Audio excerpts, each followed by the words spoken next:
Hello my friends, Takuya here, and welcome back to another alternate history Hearts of Iron 4 video. You can probably see on the screen that things look a little bit different than they normally would. The reason for that is that in the previous poll that we did 6 days ago, which yes, I am planning on actually making these videos faster, so if you have any suggestions that you want to make for our next alternate history video that we make sure to go ahead and put a comment down in the comment section below that lists your suggestion, and make sure to like whatever suggestions you think are good ideas. We will take the top 5 most liked of these, put that up in a community poll, and then we'll have a vote to determine what the next video is going to be that we make. But from the last one we had 6 days ago here, by an overwhelming margin, you all wanted to ask, what if the Qing dynasty never collapsed? Well, let's take a look at that here, my friends. In order to address this question, we have to open up the Great War Redux mod, and not only do we have to utilize the mod, but in order for me to do this properly and it actually work, I have to use a submod for Great War Redux. Something that specifically does one thing and one thing only, and that is expand upon the Qing dynasty. Something that at the time that if you go and look at China, if you've ever actually played the mod for Great War Redux,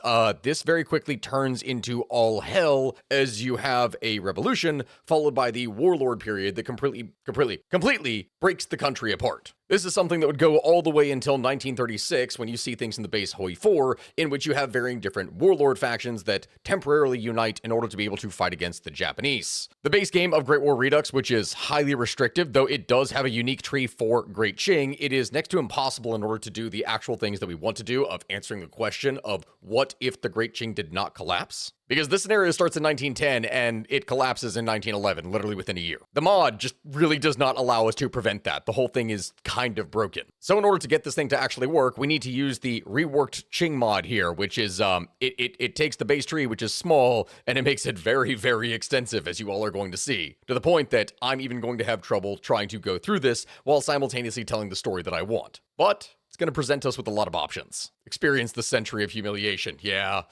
Yeah, that's China. For historical context of what I'm talking about here, before I get into the actual story itself, not many people are aware of how things really worked in the East, like the Far East in Asia during World War I. While many people are familiar with the Pacific Theater when it comes to World War II, they don't really know how things worked at this time, 30 years earlier. Under the rule of the Qing dynasty, China was easily the most powerful nation in the East for like nearly 3 centuries. But in the previous century of the 19th, things started to go rather poorly for them. You had the Opium Wars with Britain that broke out, you had the unequal treaties between varying powers, you had the First Sino-Japanese War in 1895, which basically ended regional dominance and made the Japanese the #1 players here in the East. And from what you can see here with these little tiny enclaves here, the varying different regional European powers had gone in and basically gotten their own little enclaves as they had unequal treaties where they could do pretty much whatever it is that they wanted within China. It was a pretty messed up situation. As a result of the decay of the state, things were pretty bad during this time period, and the emperor himself was literally a child. As such, a regency council is actually the thing that rules the Qing during this time, and that was not a stable thing. The court was extremely corrupt. It was terribly run by eunuchs who would consolidate and hold power themselves, while warlords were competing for power and influence within the provinces. All the while that is happening, revolutionary tension was building within the country, and this would result in the Xinhai Revolution in 1911, which would overthrow the monarchy and replace it with a republic. How does that play out in World War I, you may wonder? Well, in the years leading up to 1914, China was an extremely unstable state. There was a lot of political divisions within the country, varying warlords, the political parties such as the Kuomintang led by Sun Yat-sen, and the military leader Yuan Shikai, who actually controlled things at that time. But even though things were extremely unstable, China itself, the general consensus was that it believed that if it could enter into World War I, that it was going to be able to change its prospects, that it could once again join things on the world stage and be a major power by helping and contributing to the Allies and destroying the German enclaves that had recently been taken on the eastern border, or the coast, the coast. But, that being said, there was a very big problem. The Allies, the Entente, didn't actually want China to join the fight. China would end up declaring itself neutral when things would break out in August of 1914. But still, President Shikai had actually gone and secretly offered the British 50,000 troops in order to be able to retake Qingdao. This being the province that, right here, is this is controlled by Germany. But Britain would refuse this, and it was actually Japan that would end up using its own armed forces to take over the city and get its own additional enclave in the region. Japan really did not want Chinese influence to increase, so they did everything in their power to stop them them from joining with the Allies, even as they went and joined themselves, because they didn't want to be allied with the Great Qing, which they saw as their primary rivals here. So for a couple years, nothing really happened, but by 1916, with thousands, millions of men dying over here in Europe, and manpower running short, the Qing would end up actually doing something. Though they would not really enter into a combat role and eventually would declare war on Germany, what they would do is send something like... So we would get thousands of men, tens of thousands of Chinese laborers who would go to the front lines as essentially engineers, or just basic laborers, I should say, doing all the manual labor for digging, for cooking, for taking care of the camp, for all the general things that still needed to be done, while it was that the Europeans, along with the other varying peoples that were serving with them, the varying different African, Indian, and other entities, they were actually fighting and dying. By the end of the war, what China was really hoping for was a place at the peace conference, something where they would be able to go and actually achieve full control of their mainland territory. But when this happened, China was actually only given 2 seats at the Paris Peace Conference in comparison to Japan's 5. You know, since the latter one had actually contributed combat troops when China had tried to offer, but this was refused. Matters really only devolved from there. In the end, the Western powers would ultimately award Shandong to Japan, and not back to China. China would see the rejection of this demand as being basically told, yeah, you're not equal to any of us, and it would sour relations greatly for many years to come. China would actually be the only country at the post-war peace conference to refuse to sign the peace. Like, they did not sign the Treaty of Versailles. But that's all the context out of the way. What exactly is going to happen then if the Great Qing manages to avoid completely collapsing? If it does not fall into years of horribly unstable rule, and then from there be weakened enough that they can't really contribute things in World War I? What happens if the Qing dynasty never falls? Well, let's talk about this, my friends, because in order for that to happen, several things need to change. First off, at the very beginning of the game, we start here with 20 military factories, which is a decent amount, but it is pitiful considering the actual size of our country. China is horribly backwards at this time, even if they've been receiving large amounts of investments from European powers, but those European power investments are largely benefiting, well, themselves. The different railroads, the different factories, the different anything that are being constructed at this time are owned by Europeans, and as such, they are the ones who are making the majority of profits. First off, as I already explained in the beginning of this video, the Qing dynasty government was horribly corrupt and its army was terribly outdated. Oh dear God, it was. There was many different efforts by the Qing government to actually modernize itself in the previous century, or at least a number of them towards the end of the century after being absolutely humiliated by the British and other entities. But these reforms that they did were not uniform. Some armies under some leaders, some regional warlords you could say, did actually reform and strengthen themselves, but others were still completely and utterly backwards. The same thing would apply to factories, to infrastructure, to just about everything because of the way that the regional province system would work with varying different governors. Part of that is this whole thing with the Beiyang Army. The Beiyang Army dominates both our military and our politics. It is the utmost importance that we use the Beiyang Army for political power, as this is how the central government is able to control things, but at the same time, it means that the more power and influence you give to the military, the more likely that things are to completely fracture into varying different warlords. Along with the warlords, there is the constant threat of revolution. China was in the process of reforming itself during this time period, but many of those reforms completely and utterly failed. In order for us to get things to actually stay in place and the Qing dynasty to work, it needs to somehow, by a miracle, reform itself, and we're going to assume that at least some people in power actually were willing to do so, more than they did in our own timeline. Along with that, we have the whole unequal treaties. Since 1842, our once great nation has been saddled with countless unequal treaties and territorial losses, a time period many are now deeming the century of humiliation. In 1900, our attempt to throw off the shackles, the imperialist powers with the Boxer Rebellion, this happened in the previous years, was brutally humiliated and crushed. The subsequent Boxer Protocol saddled us with crippling indemnities and crushed our already fledgling legitimacy. We can either pay them off, and then by force through war, or attempt to demand their dissolution when we are stronger. We're not going to say in the previous years that this never happened. No, it absolutely did. We could, technically speaking, make an argument that maybe the indemnity was not as high, so there wasn't as much to pay back, which in turn allowed the Chinese to invest more resources in developing the country. Or we can say that,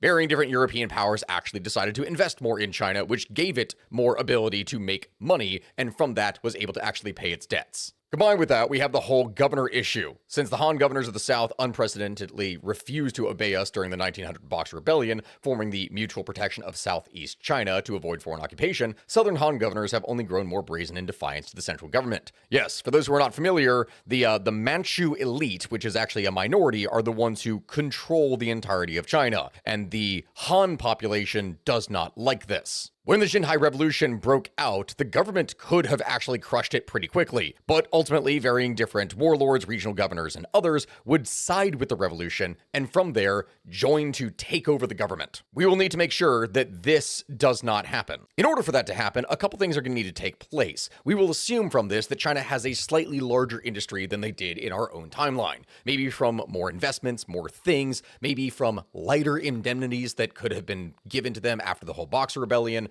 and from this, they actually have more money to invest. Along with that, we will say that there was less resistance to modernization when it came to military forces, and as such, more modernized armies were able to be developed. Not quite a lot, we're not going to say it was completely fixed, but that it was slightly more modernized than it was in our own timeline, with more factories producing guns, and less armies literally being equipped with swords and spears. As such, I'll give myself 3 civilian factories and 2 military factories, we'll just say. And so, my friends, moving on from that, we have the actual focus tree. Look at this utter monster of a tree with so many different options that could be done. Dear God, this is actually insane. We have a thing that is managing the advisory council with what is actually going to be done here with the government. We have the options to push for a new century of nationalism and what we're going to be doing economically, whether opening things up for business or protecting our own Chinese businesses. We also have to go over here and westernize and modernize our army, figure out how to deal with the Japanese, Russians, and other foreign relation issues that we've been facing, and just in general deal with a lot of shit. In order to strengthen the state, there's a couple things that we're probably going to need to just make sure that they're already done. So with Focus Autocomplete, we'll say that army westernization had already begun in previous years and was actually progressing to a slightly faster degree than it did in our own timeline. And along with that, instead of inviting Beiyang advisors of the corrupt Chinese military elite,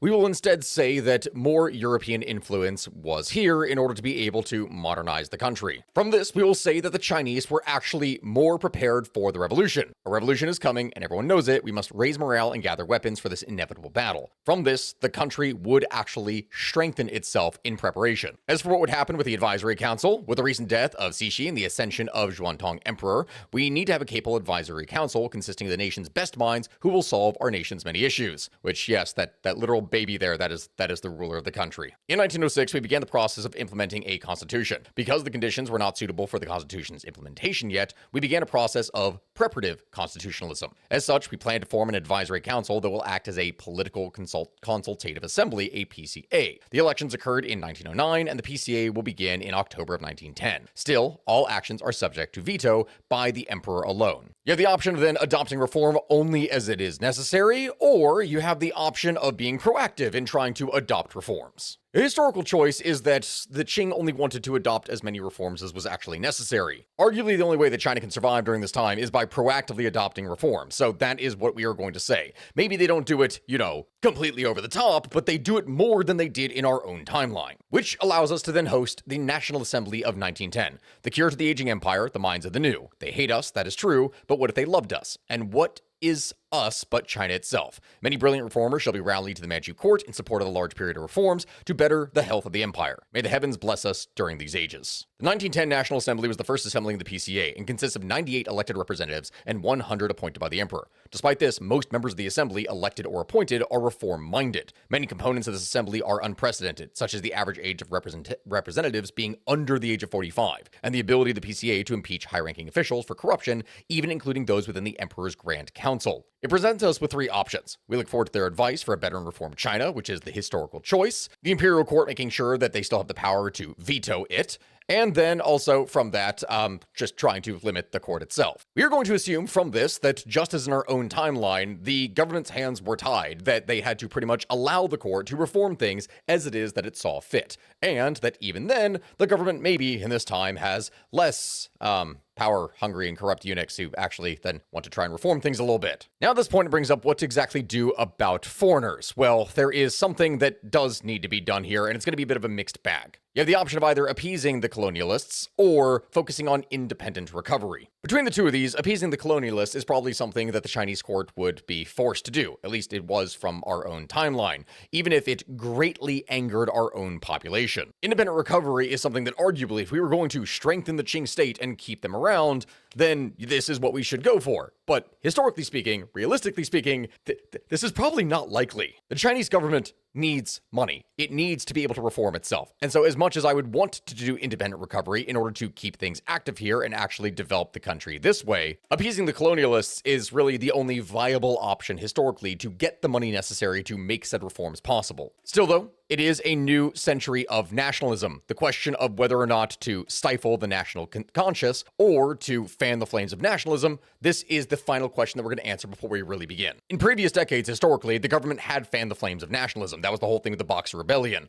But in our actual timeline that happened at this point, stifle the national conscience is what would have been done. What we're going to need to do is twofold. First, the national conscience will likely have to be suppressed. The big issue is that the Manchu court would fear that nationalistic forces within China would want to drive out all foreigners, which include the foreign rulers of China, the Manchus. So yes, this does have to be done. But instead of engaging in unequal treaties and opening everything for business, China would enact degrees of protectionism, of actually strengthening its own industries in order to be able to compete with foreign powers more effectively. The Chinese deserve priority over foreigners. If we cannot self-strengthen, then what are we but a foreign puppet? And this is something that the Chinese government would have to use in order to demonstrate to the people that it actually cares about them. Yeah, we're taking big stretches here. But either way, my friend, in the beginning of 1910, when we actually start this, these are the focuses that we will preemptively take. Everything else is something that we are going to have to do ourselves in order to see how all this plays out. With the first thing then being done, that the Qing mandate is going to be reconfirmed. It is time to reassert our mandate to rule as we did in 1683. One way or another, only we, picked by heaven, are fit to rule the nation. As you can see, we are horribly affected in research speed with unequal treaties, so while we're starting this here, we're going to need to go ahead and prepare things a little bit, of which the big thing that has to be focused upon is industry. There's really nothing else that can be done. It is important that China brings itself into a state that it can actually compete and prepare. In order to get the people back to work and actually stabilize the country, infrastructure projects will be built in this time, mostly around the capital and strong Manchu states, but also in key areas of opposition where hopefully it gets people onto their side. China actually had pretty good relations with the United States during this time, so rather than focus on a lot of the European powers, they would more than likely trade with the United States. Woodrow Wilson later on, after, the whole thing with World War I, would actually support the Chinese, amazingly enough. And with that, my friends, let's go ahead and begin. Immediately as reforms are taking place within the empire, what China is going to need to do during this time is drastically increase its relations with basically every foreign power, with Russia, with the United States, with pretty much everything that they can possibly think of, anyone that they owe an indemnity to. It's important that these relations be maintained and simultaneously that the debts possibly renegotiated. Of course, this is going to upset many people within the government, and the court is going to oppose this, but as long as this can be maintained, well, we will be able to do things. We will say from this that the British are focused on one of the key players within the Entente. From this, perhaps it is that China would be able to insert itself more into things once the Great War actually breaks out. A note from heaven, note from the Qing. Hey, y'all, honestly, this is a really nice thing that he's giving us all of the information about all this here. As I've already explained a lot of the history here. Sorry, we're going to move on from this, but that is an important thing that would be nice to note for anyone who decides to go and play this mod, because I genuinely think it is very good. Long live the constitutional government. In the very first week of the convening of the National Assembly, the Assembly and reformers alike have collectively created an ambitious petition to the government, demanding the summoning of a true parliament that was more than just an advisory council by no later than 1911. The petition was passed unanimously by the entire Assembly amidst joyous shouts of "Long live the Parliament, long live the Great Qing State, long live the constitutional policy of the Great Qing State." The Qing court is in disarray. Originally, we expected the deadline for the Parliament's establishment would be 1916, giving us enough time to manage the burgeoning democracy within our country, and no one expected such a short deadline. Many conservative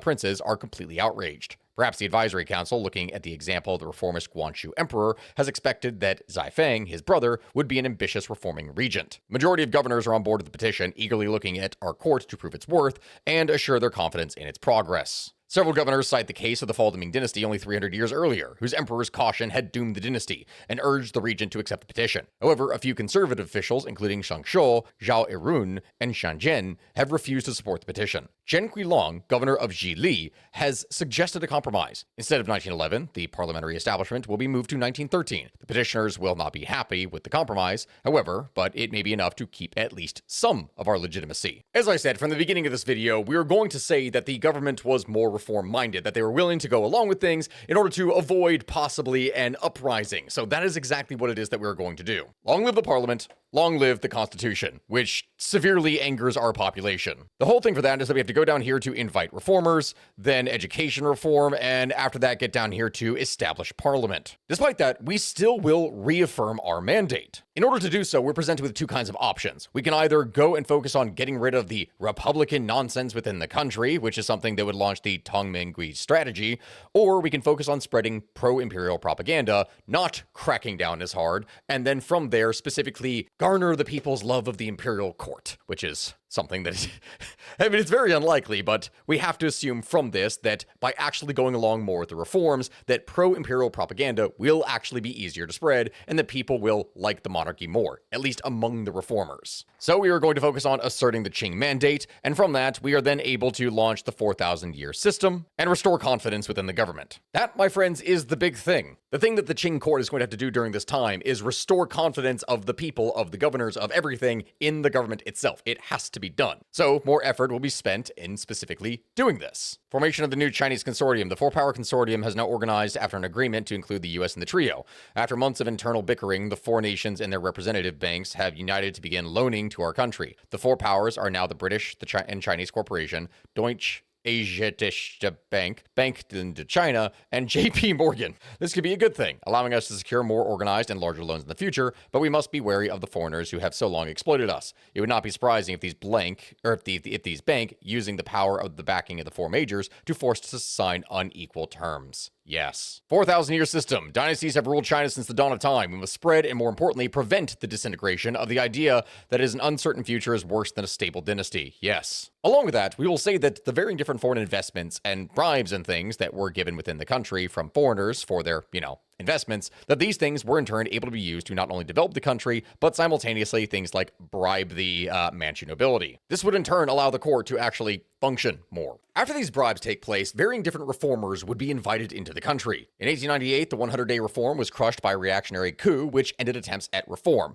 We can arguably say from this time that maybe more reforms had taken place before the reactionaries shut down everything, or we could say that they didn't shut down nearly as many things after that they kept some of it going. That's an argument we can make. Kang Youwei and Liang Qichao, or Qichao, orchestrators of the reform, escaped execution, going into exile. Since the Boxer Rebellion, however, we have become far more willing to accept reforms than before, and in order to save China, we need to invite these same people we banned only a few years ago. Of course, despite these reforms, we're still going to end up losing varying different control of different provinces that will have to be maintained. We are slowly losing control of Mongolia, with recent revolutionaries in the region demanding for a republic. Of course, we crushed any dissent, but it's clear that nothing is quelling the growing calls for democracy. Tang Zhouquan's memorandum. Tang Zhouquan has submitted a biting memorial to the court, calling for the dismissal of Sheng Xuanhuai. While it is known that he despised rival reformer Sheng Xuanhuai, calling Sheng a demon incarnate, he has recently gone all out to try and get Sheng dismissed from his new role as Vice Minister of Communications and Transport. Tang Zhouquan, a prominent figure involved in the development of railways in Zhengjin, has always been a thorn in the court's side. Opposing actions by Yuan Shikai and several other officials, he has now reached his greatest disagreement with Sheng Xuanhuai's grand plan to nationalize the provincial railways. Previously, we attempted to shut Tang up by appointing him as governor of some random province in Jiangsu, but it seems he will keep criticizing us. Many in the court consider Tang Zhouquan bitterly arrogant and want to dismiss Tang instead. On the other hand, Sheng Xuanhuai is seen as widely by many provincial officials as a foreign sellout and a snide, corrupt politician. As an example, in 1905, Sheng had sold out to foreigners to get a railway built in his local province of Jiangsu. Now, the culmination of Sheng's political career as an advisor in the court is his railway nationalization plan, which has won wide support from across the court due to its potential profits and its role in centralization, but remains with immense opposition from the provinces, especially in the south. But we're going to assume from this time that just as in our historical timeline, Tang was dismissed. Yes, it's going to piss off quite a number of people, but We will say that the Qing dynasty would manage to nationalize a number of its railroads during this time. If they have to place some well-placed bribes to officials in order to make this happen from the governors, we'll say that they did. As for what's going to happen with the Guard, in order to be able to maintain authority, one of the key things that is going to need to happen is that it's going to need to be expanded. The likelihood of China during this time being able to develop a strong national army is highly unlikely. As such, you're going to need a concentrated military force that is loyal to the capital,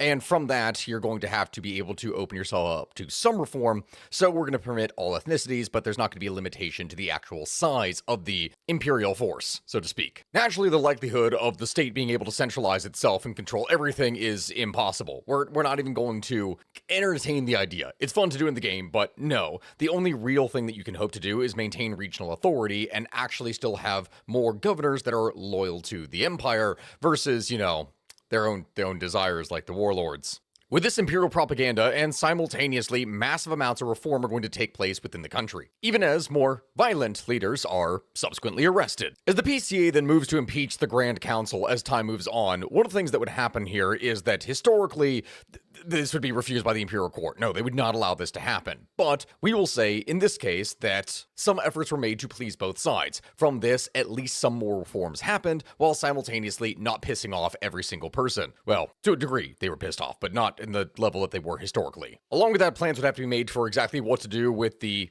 school system and the reform system. There is an idea that what would happen at this point is that they would try to bring back the Confucian system of what they had before, which is something that had been eliminated in like 1905. Yeah, it says 1905 here.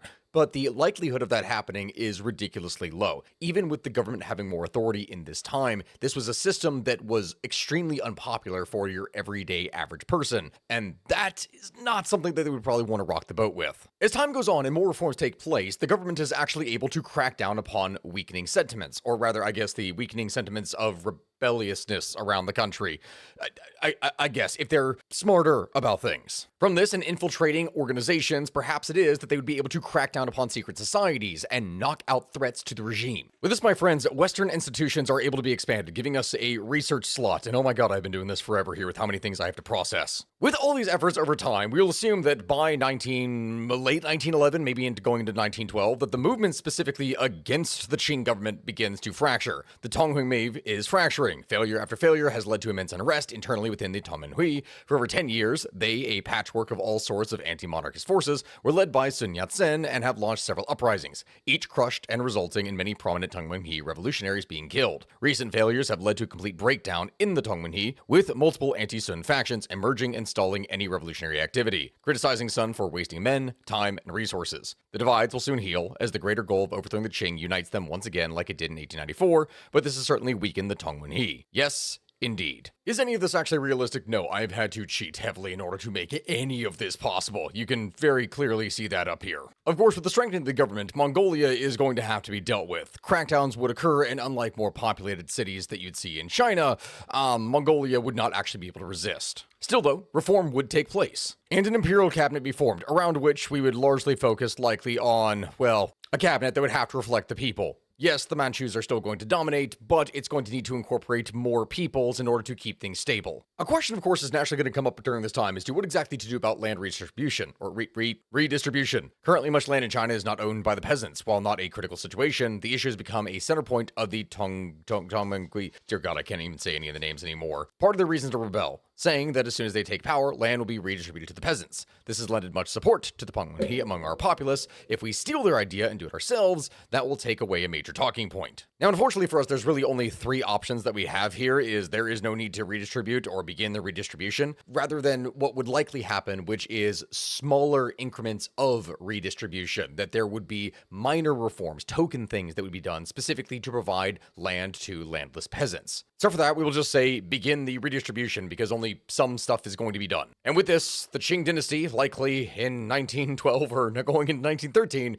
will then see a new age of prosperity, as unlikely as that is from this scenario that we have built. So from this, my friends, ends the era of revolution. Somehow, magically, the century of humiliation ends. Is this realistic? No. Oh my god, no. This is horribly unrealistic, but we're still working with it anyway. With that, my friends, we finalize the Constitution. In many ways, this Constitution is not fully satisfying for any party. However, it has several compromises and gives the people a voice while upholding the sacred dignity of the Emperor. Yes, my friends, long united, never divided. Despite it all, 10,000 years of the throne's prosperity shall be maintained. The heavens rejoice and the people celebrate. Across the plains, the mountains, and the deserts, this new Qing Empire shall reign forevermore. The revolutionaries failed, and now they weep. Wansui! Yeah.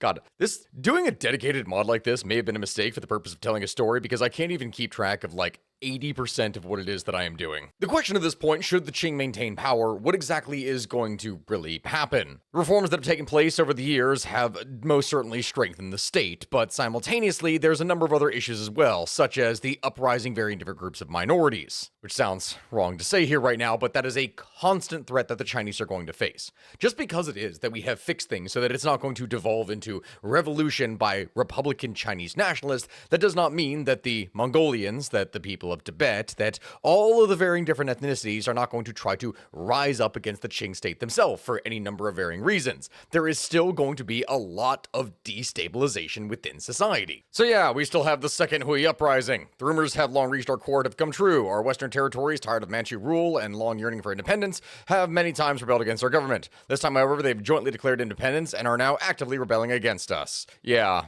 stuff like that can still happen here. The thing is, while rebellions are never good, this is also equally dangerous for the Qing dynasty, because as this is happening and as they are cracking down, even after reforms, this is going to constantly leave an undercurrent of democracy. There is going to be these revolutionary ideals that are going to go around to varying different minority groups and try and stir them up no matter what. It's like pretty much no matter what it is, even if the Qing dynasty goes and solidifies itself, it will always have this constant undertaking. Capture of Lhasa. Lhasa has finally fallen under our control. The region of Tibet had rebelled against Qing authority many times, although after Russia and Britain pledged to not interfere in its affairs, and we occupied Lhasa in early 1910, ending Tibet's autonomous status. It has been increasingly incorporated into the empire. Anyway, the fate of Tibet is now in our hands. Well, the question becomes of what exactly is going to happen, and unfortunately when it comes to the Qing, after everything they've had to deal with the constant rebellions, the idea of simply letting people go is unlikely. Yeah. With a newly reformed army that has been modernized, at least to a degree, the Qin state is more effectively able to put down rebellions. Also with the fact that from this, maybe from the bribes and everything that they got from foreign companies, this has allowed them to, well, have the money to be able to then bribe their officials, because that's still a thing. The Emperor abusing it. Oh my god, they put this as an event in the game. Okay, yeah, this is still this is still likely something that is going to happen. For those of you who do not know the history, the guy who is the emperor here at the times, from the time that he was a child, he could do no wrong, and the eunuchs had to do whatever he wanted, so he horribly abused them. Emperor Puyi was kind of a crazy shitbag, from a kid, and he is the guy who in the base game in 1936 is the Emperor of Manchukuo that served under the Japanese Empire. So that's something. We can only assume that in a state in which the Qing have managed to stay in power, but this is something that could only really be done through constitutional efforts, that the Emperor is, though they are sacred, still not going to have as much power and sway as they would in our own timeline, or should have, so the boy is actually going to be disciplined. The Emperor's education. This is the fourth and final history snippet event for me. Okay, yeah. There is so much in this mod. I'm saying this right now. It is 1914. I have done this for like 6 hours at this point, and I've only gone 4 years. The idea of using this to tell a story is fun, but at the same time, horrible, because of just how many things are in here that I have to process and try and explain to you all here. Well, either way, in this case, we get to actually educate the Emperor and turn him into something that we want. We can only assume with perhaps less etiquette that was forced upon the Emperor and simultaneously unlocking the Forbidden City to actually allow outside knowledge, that this in and of itself is going to change to a degree how it is that the Emperor would be able to function in later years. And so it is, my friends, July of 1914, the Great War breaks out. The question then becomes as to what exactly is going to happen here at this point. Great Qing has currently spent the last several years reforming itself and putting down rebellions. It has, technically speaking, survived. Arguably, from that, the state has more money and is less broken than it would be in our own timeline, but simultaneously less revolutionary and less willing to perhaps take risks. Japan is friendly with the Entente, and so too is China. The idea of the Chinese seeking friendship with the Japanese is probably laughable, much in the same way as them trying to fight the Japanese at the same time. None of this seems really plausible in any scenario. Instead, the Chinese would focus on exploiting the war, and from this, be able to increase their own strength and development. The Chinese would likely at this time create a war participation army, and with the entry of Britain into the war after the invasion of Belgium, the Chinese would naturally wish to exploit the situation. Of course, just as in our own timeline, the same things are still likely to happen. The Japanese are still likely to go and invade Shandong in order to be able to take over Qingdao from the Germans, even though the Chinese wanted to be able to do this themselves in the first place, but perhaps they weren't exactly in the position that they would be able to do so, and the Japanese would take the opportunity to exploit everything. Perhaps in this new time, China, being a little bit stronger, would actually protest them instead of just staying back and not doing anything. Perhaps they would take a more active role in World War I itself. This is one of those things I'm talking about that is actually quite frustrating when it comes to utilizing these mods that are so incredibly restrictive. Technically speaking, I should just be able to do this, but I have to wait for 1.2 million casualties, so we are going to bypass that real quick. After demanding an end to German indemnities, the next step after this would be for China to try and fully join the Entente. Of course, Japan would be against this, but theoretically, in this logic, China would have more stability and would actually be able to contribute more manpower and even offer from this to be able to send men through Russia in order to be able to support the Allies from the East. The German Empire could of course offer China to join the Central Powers in exchange for the removal of indemnities, and if they had done this, technically speaking, that would immediately give them kind of what they wanted, but simultaneously, after taking the little coastal enclaves, it still meant that they would have to then fight French Indochina, they would have to fight against the British Raj, they would have to fight against Japan, they would have to fight against Russia, they would have to fight on all powers at the same time. So no, China would not be in a position to do this and would still be more friendly to the Entente than anything else. If I was playing this on my own, sure, I would join the Central Powers and I would love to take over the entirety of Asia, but realistically, that's not how this would all work out. Instead, from this, despite Japanese anger at the idea, it is possible that China would then go and join the Entente fully, maybe by late 1915. The casualties in Europe would be mounting up by this time, and with the softening Eastern Front, this would be something that would greatly worry the Entente powers. Now, the thing is, such a transition would take quite a long time, actually bringing in Chinese forces, and the chance of them sending their entire army into Russia is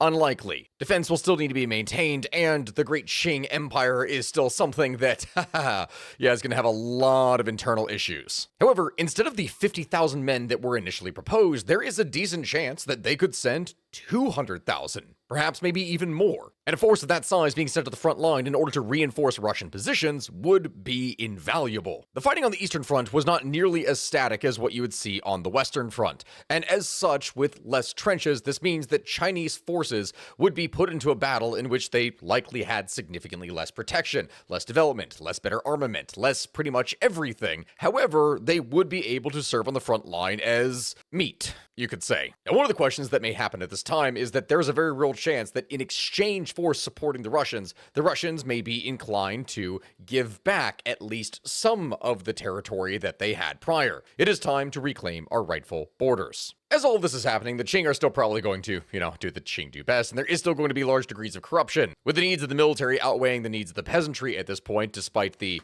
reforms, there is a chance that some of the agricultural funding here is going to be redirected into military purposes. Peasant uprising. Realizing the backwardness of our government, several groups of peasants have risen up against us, although they were crushed after we sent in neighboring garrisons, still the effects have been felt. The revolts will keep happening until we either adopt, or either modern agriculture is removed, or if we become democratic. God dang it. See, this is what I'm talking about. This is actually going to keep happening, and there's a chance that in an effort to still modernize itself, that they're just going to keep on crushing things. We got to keep going. As this is all happening, it brings up the question of what exactly is going to happen with our politics. China has reformed itself in this time, and the Qing dynasty is what is in charge, but it brings to mind whether or not the court will decide to go back in time, and then, well, try to take things over again. There's a chance that there will be elements with the Qing court that do this, but likely because of the restrictions, what would have to happen in order for things to stay in power, well, a constitutional revision will have to take place. Parliament must be allowed to govern without the constant meddling of the emperor. And if the emperor actually achieved a Western education in this time, there is a chance that, well, he would go along with this. And after that, then brings us the question of what exactly to do with the Beiyang army, a thing that has been punishing us quite heavily as time goes on. Well, the reality of the situation is that even if the officers wish to be eliminated in this time by the imperial court, the chances of that happening are fairly low. They're on the front lines, and trying to assassinate one's officers while in a war is most certainly not a good thing, meaning that the Chinese would do what they did for centuries: bribe them, despite harsh crackdowns upon everything. As time goes into 1917, the German Empire, though they most certainly would still likely make some progress here in Russia, considering just how many more men would be on the front lines, this means that there would be significantly less gaps that they would be able to exploit. From this, the Germans would likely suffer significantly more casualties, and progress would be slower, thus perhaps resulting in Russia not collapsing. Yes, there's still going to be an undercurrent of Soviet efforts, but Romania may actually be able to hold on. The Russians will not lose nearly as much ground. Of course, that's not going to stop the Spanish flu from taking place. At this point in time, by late 1917, the Qing have lost over 350,000 men, which this is a very real possibility of what would happen. The Chinese way of fighting was backwards, so even with the increased number, German forces would still be quite effective, and the shock and awe upon the Russians as well as the Chinese would devastate them, which in turn may still mean that the October Revolution still happens with Russia. It's really up in the air.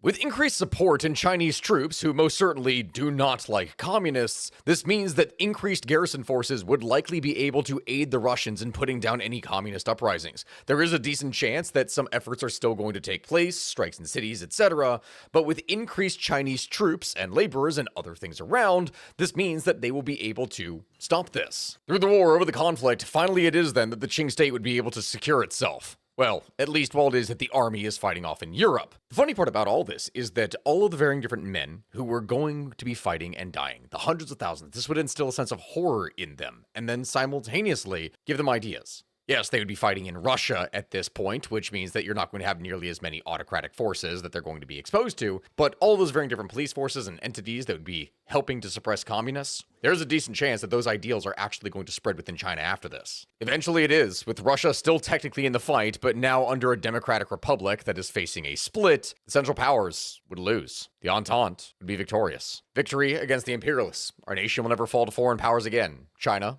long united, does not divide. After the war, potentially millions of Chinese would be dead. Mixture between flu and simultaneously from combat casualties, the pieces would be long and hard to actually pick up. Potentially, disloyal elements within the army could be crushed, but there is also then the potential of it being worse for China. The government could be strengthened during this time, even as the entities of Europe do not actually strengthen themselves and instead collapse. Along the Entente, the likely effect of all of this is that for the British as well as the French, their casualties may not have been nearly as much. With mass Chinese levies that were sent to the front line in Russia, this meant that Germany would have had to redirect significantly more of its forces from the west to the east to try and deal with them, while only maintaining defensive forces on the west. No pushes would actually be able to happen at that time. No strikes towards Paris, nothing. In joining the League of Nations after the war and having a huge supporter from President Woodrow Wilson, the Chinese would theoretically be in a great position internationally, even if internally they are still weakened. Eventually, within the next 3, 4, or 5 years, depending upon the age in which the emperor is coronated, the Regency Council will still rule. China will still have to deal with its own internal squabbling, and then from there, it will only be able to focus internally. The aftermath of the Great War would still likely destabilize large parts of the country, which means that the military would have to come back and try to keep the peace. The loss of this would in turn mean that more communist elements within Russia would likely be able to take over. Maybe not the full-on Bolsheviks of our own timeline, but simultaneously, there is a decent chance that these elements will be able to take democratic power, and Russia will move further left. As for how this affects China's relationship with Japan, well, there is still the territory to consider that is owned by the varying different powers. Shandong would become a point of contention, maybe in the same way as the Magali idea would with Greece. The chance of this resulting in an outright war is, well,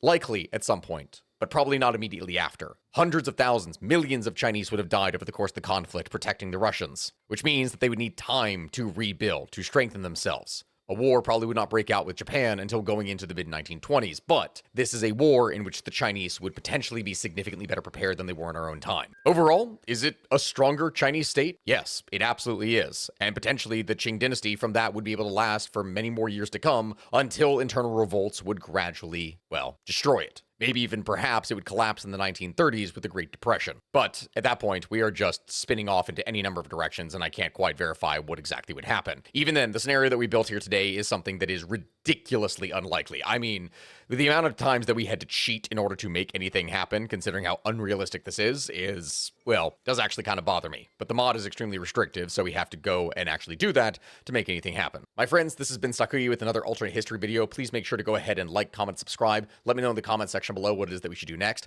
Make sure to give your suggestion on what kind of alt history we should do, and from that, we will put that in a poll and determine the next one. Goodbye, my friends. I'll see you all next time. I have been doing this now for like 10 odd hours, so this is insane. If you could, please like the video and help this do well. I would really appreciate it, because the amount of time that this took to make, well, I hope that you all can appreciate it. Goodbye, my friends. See you all soon.